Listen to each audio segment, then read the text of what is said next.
Bob, I'm wondering where you sit on this whole analytics where we saw a starter pitch to one batter in Game 5 of an LCS, leading to the rarity of a Game 5, Game 6 starter back-to-back. It just seems that this has gotten a little bit much. Where do you sit on Well, I the actually subject? like that because that was a strategic move.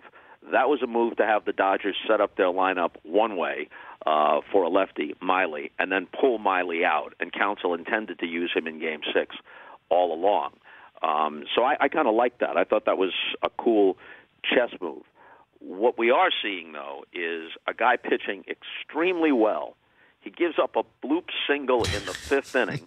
Now we're starting the 3rd time through the lineup. Whoops, we better go to the bullpen. Right. And Wade Miley, I don't know that he has a victory in the postseason, but he had several games where he pitched into the 5th, needed one more out or two to qualify for the victory, had pitched extremely well, but nope, you've thrown enough pitches, we've got a deep bullpen. And you have to say that overall it worked for Counsell because they got as far as Game 7 against the Dodgers. Are we going to see at some point maybe even a swing of the pendulum back where one team's just going to build tons of starters and just go for it? I mean, in that regard, it just seems that now that this genie's out of the bottle, where everybody's got guys who could throw 95, 96 in the bullpen, that starters are insignificant in Major League Baseball playoffs. Well, I think the fair assessment is that over the course of the regular season, you can't do what you're able to do in the postseason in terms of use of the bullpen because you get days off mixed in each series, so it's a little bit different than during the regular season.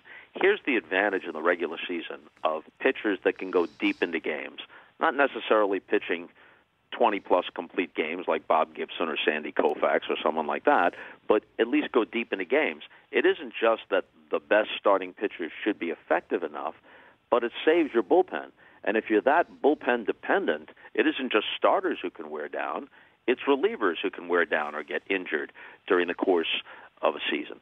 So when someone goes 7 or 8 innings, the advantage of that is, hey, maybe he hung around long enough for us to build a big enough lead that we don't have to go to our bullpen. We don't have to go to our closer. We give him an extra day of rest.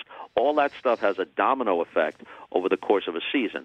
And there are some teams like, let's say, Houston, even though they got beaten in 5 by the Red Sox, Houston has such a deep quality starting rotation that while certainly they wanted to bolster their bullpen, and they did with some moves during the season, you're always going to want to have a good bullpen, but they rely very, very heavily on their starters because they're so good. So I think you can't, one size does not fit all. You got to manage or coach according to your personnel. The Rich Eisen Show, weekdays at noon Eastern on Audience.